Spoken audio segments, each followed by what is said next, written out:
Kozhikode station first after Swagat. Welcome to Kozhikode station.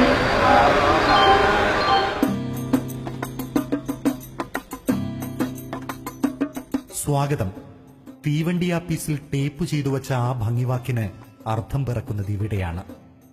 ഈ മണ്ണിൽ കാലുവച്ചവരൊക്കെ അതിന്റെ ഹൃദയസ്പർശം അനുഭവിച്ചറിയുന്നു. എന്നും അതങ്ങനെ തന്നെയായിരുന്നു. കടൽ താണ്ടി വന്ന പടിഞ്ഞാറന്മാരുടെ കാലിക്കറ്റ്, അറബിയുടെ ക്വാലിക്കൂട്ട്, ചീനരുടെ കാലിഫോ, തമിഴന്റെ കല്ലിക്കോട്ടെ, കന്നഡികയുടെ കല്ലിക്കോട്ടെ. വിളിപ്പേരിന്റെ ധ്വനിഭംഗങ്ങൾക്കിടയിലും വിളികേട്ട നാടിന് പ്രതികരണം പിശകിയില്ല. കോട്ട പോലുള്ള കൊട്ടാരമുള്ള നാട് കോയിൽക്കോട്ടയും പിന്നെ കോയിൽക്കോടും ഒടുവിൽ കോഴിക്കോടുമായി.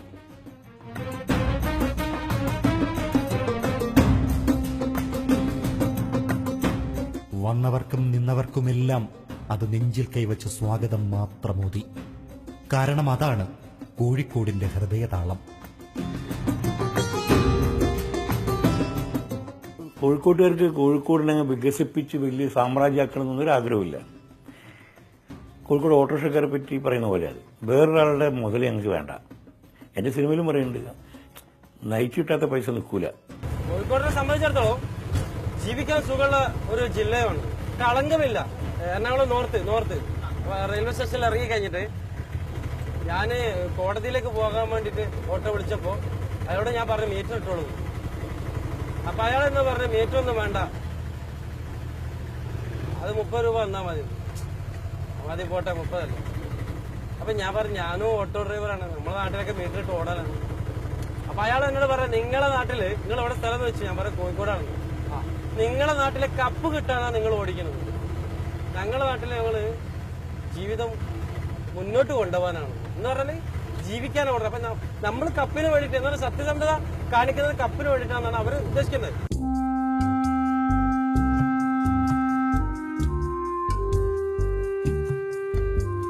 അനന്തപുരിക്ക് അധികാരം, കൊച്ചിക്ക് സ്റ്റൈൽ, തൃശൂരിന് ഗരിമ. കോഴിക്കോടിന് ഇതൊന്നുമില്ല. പക്ഷേ കേരളത്തിന്റെ ചിന്തയും കാഴ്ചയും എന്തായിരിക്കണമെന്ന് കോഴിക്കോട് പറയുന്നു. ഇവിടെ നിന്ന് അങ്ങനെ പറയാൻ കഴിയുന്നതുകൊണ്ട് നാവും കണ്ണുമുള്ളവർ ഈ ദേശത്തെ സ്വയം വരിക്കുന്നു. പോറ്റമ്മയുടെ വേറുകൃത്യമൊന്നുമില്ലാതെ എല്ലാവർക്കും പെറ്റമ്മയാകുന്നു കോഴിക്കോട്. കേരളത്തിൻ്റെ ഒരു ഔദ്യോഗികമായ സാംസ്കാരിക തലസ്ഥാനം തൃശ്ശൂരാണ് അറിയപ്പെടുന്നത്. എന്നാൽ യഥാർത്ഥത്തിൽ കോഴിക്കോട്ടെ കേരളത്തിൻ്റെ സാംസ്കാരിക തലസ്ഥാനം കോഴിക്കോടാണ്. ഇത് 1950 മുതൽ 1980 വരെയുള്ള ഒരു കാലത്ത്, 1950 മുതൽ 80 വരെയുള്ള ഒരു കാലത്ത് അക്ഷരാർത്ഥത്തിൽ ശരിയാണ് എന്ന് ഞാൻ വിചാരിക്കുന്നു. ഏറ്റവും പുതിയ നാടകങ്ങൾ വന്നിരുന്നത്, ഏറ്റവും പുതിയ സിനിമകൾ വന്നിരുന്നത്, ഏറ്റവും പുതിയ ആക്ടിവിസം വന്നിരുന്നത്, ഏറ്റവും പുതിയ വായനാ ഗ്രൂപ്പുകൾ ഉണ്ടായിരുന്നത്, ധാരാളം എഴുത്തുകാരുണ്ടായിരുന്നത്, എഴുത്തുകാർ തമ്മിൽ ഉള്ള സൗഹൃദം ഒരു രൂപപ്പെട്ട് വന്നതും ഒക്കെ ഇവിടെയാണ്. അങ്ങനെ ഈ 1950 മുതൽ 80 വരെയുള്ള ഒരു കാലത്ത് അക്ഷരാർത്ഥത്തിൽ ഒരു കേരളം എങ്ങനെ ചിന്തിക്കുന്നു, കേരളം എന്തു വായിക്കുന്നു, കേരളം എങ്ങനെ നാടകം കളിക്കുന്നു, കേരളം എങ്ങനെ സിനിമ കാണുന്നു, അതിൻ്റെയൊക്കെ ഒരു മാതൃകയായി നമുക്ക് തൊടാവുന്ന ഒരു സ്ഥലം കോഴിക്കോടായിരുന്നു.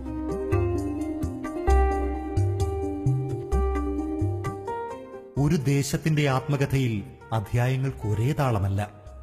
പതികാലം തൊട്ട് ദ്രുതകാലം വരെ കയറിയിറങ്ങി വരാം. സ്വരഭേദങ്ങൾക്കിടയിൽ നിശബ്ദത കടന്നുവരാം. സാംസ്കാരിക ചരിത്രത്തിൽ കോഴിക്കോടിന് പതിച്ചുവച്ചൊരു സുവർണകാലം നേരത്തെയുണ്ട്. ആ വായനയുടെ രുചിക്കൂട്ട് അയവിറക്കുന്നവരുമുണ്ട്. കാരണം അതിലൊരു സുഖമുണ്ട്, കോഴിക്കോടൻ ഹൽവ പോലെ. കേരളത്തിലെ വളരെ പഴയ ഫിലിം സൊസൈറ്റി ഉള്ളതാണ് അശ്വിനി ഫിലിം സൊസൈറ്റി. ചെലവൂർ വേണുവിന്റെ നേതൃത്വത്തിൽ ഞങ്ങൾ MA പഠിക്കുന്ന കാലത്ത് കോഴിക്കോട്ട് സത്യത്രയ ഫിലിം ഫെസ്റ്റിവൽ നടക്കും 7 ദിവസം. അത് കൽക്കട്ടയിൽ നടക്കുന്നതിന് മുമ്പാണ് കോഴിക്കോട്ട് നടക്കുന്നത്. 60-70 കാലങ്ങളിലൊക്കെ സൊസൈറ്റികളാണ് നല്ല സിനിമ കാണാൻ ഇടയാക്കിയത്. എല്ലാം പോയി. ഇപ്പം വേണുവിന്റെ അശ്വിനി ഫിലിംസിന് 50 കൊല്ലായി. 1968 അശ്വിനി രൂപീകരിക്കപ്പെടുന്നത്.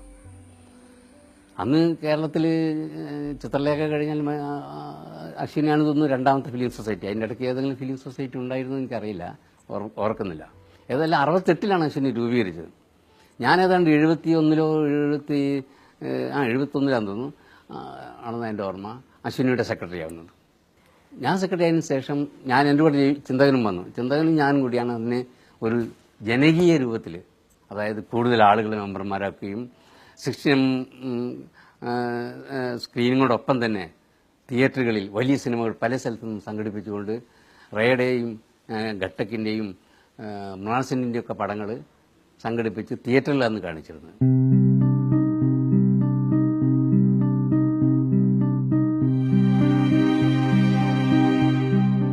ആയിരത്തി 1950-കളിൽ നാടകങ്ങളുടെ കൊടിമരമായിരുന്നു കോഴിക്കോട്. മലബാർ കേന്ദ്ര കലാസമിതി വിതച്ച പുരോഗമന നാടക പ്രസ്ഥാനത്തിന്റെ കുടിയേറ്റ ഭൂമി. അതുപിന്നെ സാംസ്കാരിക നവോത്ഥാനത്തിന്റെ റാഡിക്കൽ കാറ്റഴിച്ചുവിട്ടു. കേരള ഗ്രന്ഥശാല സംഘം നാട്ടിൽ തുറന്നുവിട്ട വായന സംസ്കാരം വായനശാലകൾ മാത്രമല്ല, അവയ്ക്കു ചുറ്റിലും നാടക സംഘങ്ങളുമുണ്ടാക്കി. ഈ ഗ്രാമീണ വേദികൾ സാമൂഹികതയുടെ ഉത്സവങ്ങൾ സൃഷ്ടിച്ചു. അവയ്ക്ക് മേളപ്പദവും താളവട്ടവുമേകാൻ കോഴിക്കോട്ട് എണ്ണം പറഞ്ഞ എഴുത്താളന്മാരിറങ്ങി. അരങ്ങിൽ അഗ്നി പടർത്തി.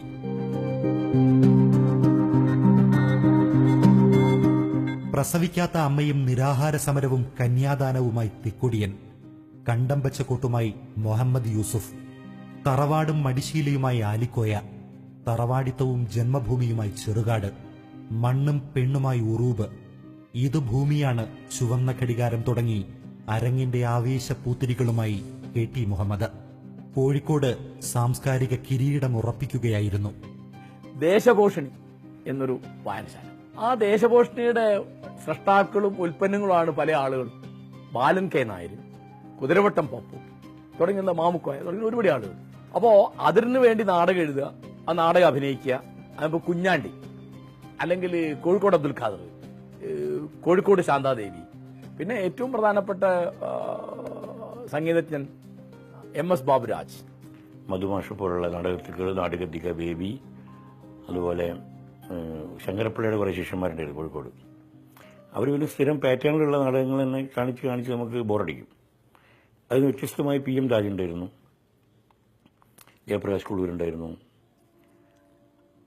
അങ്ങനെ സതീഷ്, സുലൈമാൻ കക്കോടി, VK പ്രഭാകരൻ, അങ്ങനെ വളരെ പൊളിറ്റിക്കലായി ചിന്തിക്കുന്ന, പൊളിറ്റിക്കലായിട്ട് നാടകങ്ങൾ എഴുതിയിരുന്ന ഒരു വലിയ സംഘം ഉണ്ടായിരുന്നു അവിടെ. എല്ലാ മാസവും നാടകങ്ങൾ കോഴിക്കോട് ടൗൺ ഹാളിലുണ്ടായിരുന്നു. അപ്പോൾ ഇത് കാണുക, ഇതിൽ പാർട്ടിസിപ്പേറ്റ് ചെയ്യുക, അങ്ങനെയാണ് എൻ്റെ നാടകാവബോധം രൂപപ്പെട്ടത്. അതിൽ മധുഭാഷൊക്കെയാണെന്ന് അന്നും ഇന്നും സജീവമായിട്ട് കോഴിക്കോടിനെ, മധുഭാഷയില്ലാത്തൊരു കോഴിക്കോട് ആലോചിക്കാൻ പറ്റാത്ത രീതിയിലാണ്. ഇന്നും ഇപ്പം കലാസമിതികൾ ചിലതൊക്കെ ഉണ്ട്, ആളില്ല. ഇപ്പം നമ്മൾ ഈ ദേശപോഷിണി വായനശാല ഉണ്ട്, നമ്മൾ UDA ഉണ്ട്. ഞങ്ങൾ കൊല്ലം നാടകം നടത്തും. ഇത് നാടകത്തിൻ്റെ പേരിലുള്ളതല്ല വെച്ചിട്ട് 63 വർഷമായി ഇപ്പോൾ UDA. ഇപ്പോൾ ഞാനാണ് അതിൻ്റെ പ്രസിഡന്റ്, 3-4 കൊല്ലമായിട്ട്.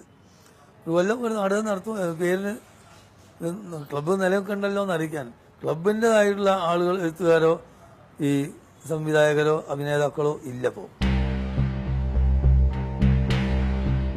എല്ലാവർക്കും സ്വാഗതമോതുന്ന കോഴിക്കോട് സിനിമയുടെ റാഡിക്കൽ ചലനങ്ങൾക്ക് മരങ്ങൊരുക്കി. ജനങ്ങളുടെ കാശുകൊണ്ട് ജനങ്ങൾക്കിടയിലൂടെ പടം പിടിക്കാൻ തെക്കുനിന്നൊരു ജോൺ അബ്രഹാം വന്നപ്പോൾ ഇവിടെ ജനം അയാൾക്കും പറഞ്ഞു നല്ല നമസ്കാരം. അമ്മയറിയാൻ സിനിമയ്ക്ക് വിപ്ലവകരമായൊരു സംഭാവനയായി.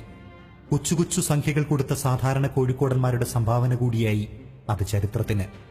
ജനപ്രിയ സിനിമകൾക്കെന്ന പോലെ നല്ല സിനിമയുടെ പ്രസ്ഥാനങ്ങൾക്കും ഈ മണ്ണ് കസേര വലിച്ചിട്ടുകൊടുത്തു.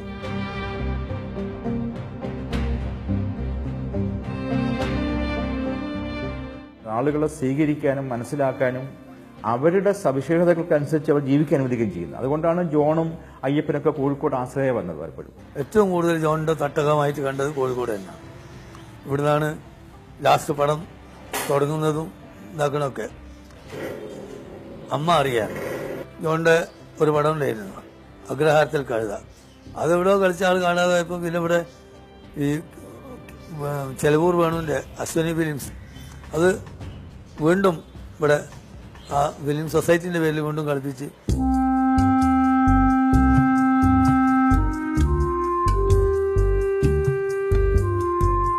കാലത്തിന് ലേശം മുമ്പേ കയറി ചിന്തിക്കുക, ആ മുമ്പേറിന്റെ തായമ്പക മുഴക്കുക. അക്കാര്യത്തിലും കേരളത്തിന്റെ ഉച്ചഭാഷിണി കയ്യിലെടുത്തു കോഴിക്കോട്. മൂല്യബോധമുള്ള പ്രസിദ്ധീകരണങ്ങളുടെ അറപ്പുര, ഒരുപിടി പുതിയ പത്രമാസികകളും പുസ്തകങ്ങളും കൊണ്ടൊരു പുതിയ വിന്യാസം, അക്കാലത്തെ പൊതുശീലങ്ങളിൽ നിന്ന് വേറിട്ട ചലനങ്ങൾ. അപ്പോൾ ഭൂതകാലരീതിയിൽ അഭിരമിച്ച് ഉദാസീനമായി കാലം പോക്കുകയാണോ കോഴിക്കോട്? പുസ്തകത്തോടുള്ള ഇഷ്ടം, പുസ്തക വായനയുടെ എന്താ പറയുക, വൈവിധ്യങ്ങളെ അംഗീകരിക്കുക തുടങ്ങിയത് കോഴിക്കോട് വളരെ മറ്റു പല സ്ഥലങ്ങളിൽ നിന്ന് വ്യത്യസ്തമായി കോഴിക്കോട്ടെ ആളുകൾ വെച്ചു പുലർത്തുന്ന ഒരു സവിശേഷ രീതിയാണ്. സ്റ്റേഡിയം എന്ന് പറഞ്ഞിട്ട് മലയാളത്തിലെ ആദ്യത്തെ സ്പോർട്സ് പ്രസിദ്ധീകരണം. നമ്മൾ വ്യത്യസ്തമായി കളിക്കാരെ പരിചയപ്പെടുത്തുക, ഓരോ കളികളെപ്പറ്റി വിശദമായിട്ടുള്ള പഠനങ്ങൾ, അങ്ങനെ. അതിനുശേഷം വീണ്ടും ചില പ്രസിദ്ധീകരണങ്ങളിലേക്ക് തിരിഞ്ഞു. സൈക്കോ തുടങ്ങി, രൂപകല എന്ന് പറഞ്ഞിട്ട് ഒരു വനിതകൾക്കായുള്ള ഒരു മാഗസിൻ, മോഡേൺ പുതിയ രീതിയിലുള്ള, അത് എത്രയോ കാലത്തിന് ശേഷം നമ്മുടെ ഇവിടുത്തെ പ്രധാനപ്പെട്ട വനിതാ പ്രസിദ്ധീകരണങ്ങളൊക്കെ വരുന്നതിന് എത്രയും മുമ്പ് അത്. അപ്പോൾ അത് കഴിഞ്ഞതിന് ശേഷമാണ്, അത് നടന്നുകൊണ്ടിരിക്കുമ്പോഴാണ് ഒരു ഈവനിങ് ഡേയിൽ തുടങ്ങിയത്, വർത്തമാനം എന്ന് പറയുന്നത്. കുറേ കാലം കഴിഞ്ഞ് വീണ്ടും മറ്റൊരു പ്രസിദ്ധീകരണം, വ്യത്യസ്തമായ പ്രസിദ്ധീകരണം, സിറ്റി മാഗസിൻ എന്ന് പറഞ്ഞിട്ട് കോഴിക്കോട് സിറ്റിയെ മാത്രം ഫോക്കസ് ചെയ്യുന്ന ഒരു പ്രസിദ്ധീകരണം. പിന്നെ സെർച്ച് ലൈറ്റ് തുടങ്ങി. സെർച്ച് ലൈറ്റ് പൊളിറ്റിക്കൽ വീക്കിലി ആയിരുന്നു.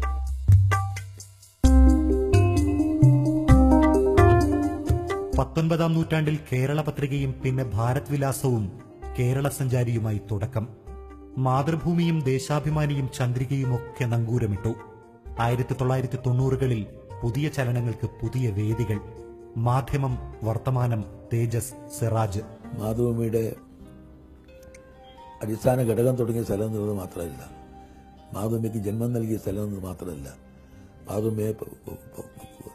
മാതൃഭൂമി ജനിച്ചതും വളർന്നതും എല്ലാം ഈ കോഴിക്കോട്ട് നിന്നാണ്. ഇവിടെ നിന്ന് അങ്ങോട്ട് പടർന്നു പിടിച്ചതാണ്, മറ്റുള്ള സ്ഥലത്ത് പടർന്നു പിടിച്ച് ഇങ്ങോട്ട് വന്നതല്ല. ഒരു മുതലാളിയോ ഒരു കുടുംബമോ ഒന്നും സ്ഥാപിച്ച പത്രമല്ല, ജനങ്ങളിൽ നിന്ന് സംഭാവനകൾ പിരിച്ചാണ് ഇത് സ്ഥാപിച്ചത്. നമ്മൾ നിൽക്കുന്ന ഈ ആസ്ഥാനം അങ്ങനെ ഉണ്ടായതാണ്. വളരെ ചെറിയ ഒരു മൂലധനത്തോടു കൂടി ആരംഭിച്ചതാണ്.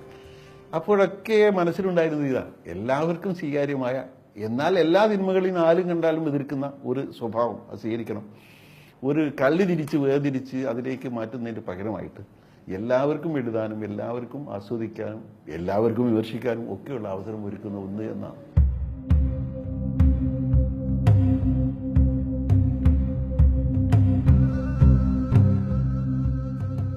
പുതിയ സംവേദന തുരുത്തുകളുമായി ആഴ്ചപ്പതിപ്പുകൾ. കേരളത്തിന്റെ മുഖ്യധാരാ പത്രപ്രവർത്തനത്തിന്റെ അലകും പിടിയും മാറ്റിയ ഇടപെടലുകൾ.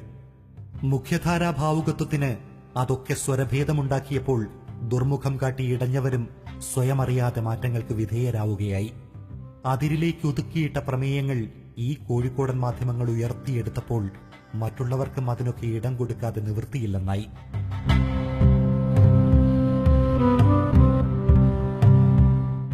ആ സംഘർഷം ഇന്നും തുടരുന്നു. കോഴിക്കോട് കാലേ കൂട്ടി ചിന്തിക്കുന്നത് കേരളത്തിന്റെ ചിന്തയായി മെല്ലെ മെല്ലെ മാറുന്നു.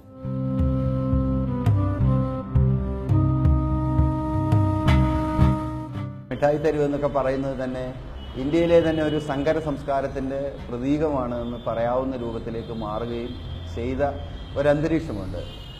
ആ ഒരു അന്തരീക്ഷത്തിനകത്ത് ആണ് ഇവിടുത്തെ സാംസ്കാരിക സാഹിത്യ പ്രവർത്തകരുടെ ഒരു ഗ്ലോബലൈസ്ഡ് ആയിട്ടുള്ള ഒരു വ്യൂ ഡെവലപ്പ് ചെയ്തു വന്നത്. ഉദാഹരണത്തിന് എസ്.കെ. പൊറ്റക്കാട്, അല്ലെങ്കിൽ അതുപോലെ പറയാവുന്ന ബഷീർ, അല്ലെ അവസാനം എത്തി നിൽക്കുന്ന M.T. വാസുദേവൻ നായർ വരെയുള്ള ഒരു നിര വളരെ വലിയ സാഹിത്യകാരന്മാരും സാംസ്കാരിക പ്രവർത്തകരും ഒരു ആഗോള പൗരന്മാരെ ആയിത്തീരുന്ന രൂപത്തിൽ ആണ് ഇതിനെ ഈ അവരുടെ പ്രവർത്തനങ്ങൾ വന്നിട്ടുള്ളത്. അതിൻ്റെ ഒരു ഗുണം യഥാർത്ഥത്തിൽ കോഴിക്കോട് ഈ കച്ചവടത്തിൻ്റെ ഒരു ഊഷ്മളമായ കൂട്ടായ്മയുടെ ഒരു തുടർച്ച പോലെ ഈ സാംസ്കാരിക കൂട്ടായ്മയും അങ്ങേയറ്റം എന്താ പറയുക, കോഴിക്കോടിൻ്റെ ഒരു സവിശേഷ വ്യക്തിത്വമായിട്ട് എനിക്ക് തോന്നുന്നുണ്ട്.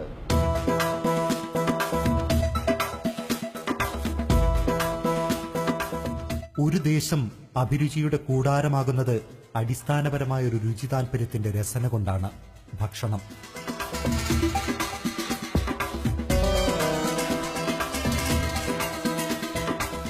അത് പൂവിടുന്നത് സ്വന്തം വയറിന്റെ തൃപ്തി കൊണ്ടല്ല, പങ്കിടലിന്റെ സംസ്കാരം വഴിയാണ്. താൻ വച്ചുണ്ടാക്കുന്നത് മറ്റുള്ളവരുടെ മനസ്സു നിറയ്ക്കുമ്പോൾ ആ സംസ്കാരം ഒരു മനുഷ്യ സ്വഭാവമായി തീർന്നാൽ എന്തുണ്ടാവുമോ അതാണ് കോഴിക്കോടൻ വശീകരണ പൊരുൾ. ഭക്ഷണപ്രിയരാണ് കോഴിക്കോട്ടുകാർ. ഭക്ഷണപ്രിയരോ ഒപ്പം തന്നെ ഈ മറ്റുള്ളവരെ കഴിക്കുന്നതിലേറെ ഉപരി കഴിപ്പിക്കുക എന്നുള്ള ഒരു മനസ്സ്, അത് മലബാറിലാണ്, കോഴിക്കോടല്ല, മലബാറിൻ്റെ ഒരു സംസ്കാരമാണ് അത്. മലബാറിലെ എല്ലാ ആളുകളും അങ്ങനെ തന്നെയാണ്. ഹോട്ടലിൽ പൈസ കൊടുക്കാൻ വേണ്ടി തല്ലിടുന്ന ഒരേ രാജ്യം കോഴിക്കോടാണ് തോന്നിയത്. ഹോട്ടലിൽ നമ്മൾ ഭക്ഷണം കഴിച്ച് കഴിഞ്ഞാൽ ഈ കൊടുക്കാൻ ഞാൻ കൊടുക്കാൻ കച്ചറ ഉണ്ടാക്കും. ചിലപ്പോൾ എനിക്ക് തന്നെ പലപ്പോഴും അനുഭവപ്പെട്ടിട്ടുണ്ട്. ഞാൻ ചിലപ്പോൾ ഏതെങ്കിലും ഹോട്ടലിൽ ഭക്ഷണം കഴിക്കുമ്പോൾ ഒരാൾ കൗണ്ടറിൽ നിന്ന് ഞാൻ കൊടുത്തിട്ടുണ്ട് കേട്ടോ നമുക്ക് വിഷയമാകും. അത് ഞാൻ വേറെ എവിടെയും കണ്ടില്ല.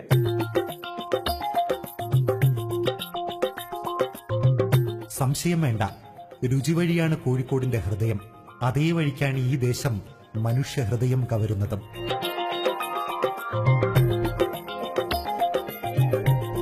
സൈനുത്താത്ത സാക്ഷി, റഹ്മത്ത് ഹോട്ടൽ സാക്ഷി, പല വർണ്ണങ്ങളിൽ നിറയുന്ന ഹൽവാപ്പെട്ടികൾ സാക്ഷി. ഇവിടെ ഉള്ളത് ചട്ടിപ്പത്തിരി, ഇറച്ചിപ്പത്തിരി, മീൻപത്തിരി, ചെമ്മീനട, അരിപ്പത്തിരി, മടക്ക് പത്തിരി, തടിച്ച പത്തിരി, ഉന്നക്കായ, പഴം നിറച്ചത്, കായ്പോള, മുട്ടക്കേക്ക്, മുട്ട മറച്ചത്, കട്ട്ലേറ്റ്, കിളിക്കൂട്, പാവ്, ബ്രെഡ് നിറച്ചത്, ബ്രെഡ് പൊരിച്ചത്, ഇങ്ങനത്തെ പല ഐറ്റങ്ങൾ എനിക്ക് പറയാൻ കിട്ടാത്ത 3-4 ഐറ്റം എൻ്റെ മോള് പിന്നെ സ്പെഷ്യൽ ഐറ്റം ഉണ്ടാക്കും. അങ്ങനെ ഒരു 10-20 ഐറ്റം ഉണ്ടാവും. പിന്നെ കറികൾ ഉണ്ടാവും. ഈ പത്തിരികൾക്ക് കൂട്ടാനുള്ളത് കോഴി നിറച്ചത്, കോഴി മസാല, കോഴി സ്റ്റൂ, മീൻ സ്റ്റൂ, മത്തിൻ്റെ എണറ് പൊരിച്ചത്, മീൻ മസാല, പിന്നെ മത്ത മസാല, എന്തൊക്കെ കയ്യോ നമ്മളെ കൊണ്ട് അതെല്ലാം എടുത്തുണ്ടാക്കും. മീൻ മുളകിട്ടത്, കോഴി നിറച്ചത്, കോഴി പൊരിച്ചത്, കോഴി ചുട്ടത്. വേറെയുള്ള ജില്ലകളിൽ നിങ്ങൾ ചിലപ്പോൾ പല മേഖലയിലും വളരെ മുന്നിട്ടുണ്ടാവും. ചിലപ്പോൾ IT കൊച്ചിയായിരിക്കാം, ഇൻഫ്രാസ്ട്രക്ചറിൽ കൊച്ചിയാവാം. പക്ഷെ കോഴിക്കോട്ടുകാരെ ഭക്ഷണത്തിൽ എനിക്ക് തോന്നുന്നു അന്നും ഇന്നും ഇനി അങ്ങോട്ടും തോൽപ്പിക്കാൻ പറ്റാത്തത് നിങ്ങൾ ഈ പറഞ്ഞ മുഹബത്ത്, ഞങ്ങളുടെ ഒരു ഇൻഗ്രീഡിയന്റ്, അതൊരു ഇൻബോൺ ജനറ്റിക്കലായിട്ട് വന്നതാണെന്ന് എനിക്ക് തോന്നുന്നത്. അത് ഉള്ളിടത്തോളം കാലം ഞങ്ങൾ കാലിക്കറ്റുകാരെ ബീറ്റ് ചെയ്യാൻ ആർക്കും പറ്റുമെന്ന് തോന്നുന്നില്ല.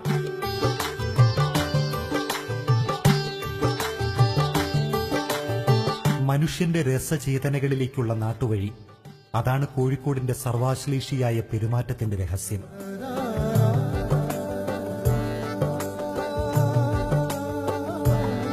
വ്യത്യസ്ത രുചികളിലൂടെ വ്യത്യസ്ത അഭിരുചികളിലേക്കുള്ള ഈ നിത്യസഞ്ചാരമാണ് സാംസ്കാരിക കിരീടം ഈ മണ്ണിൽ ഉറപ്പിച്ചു നിർത്തുന്നത്.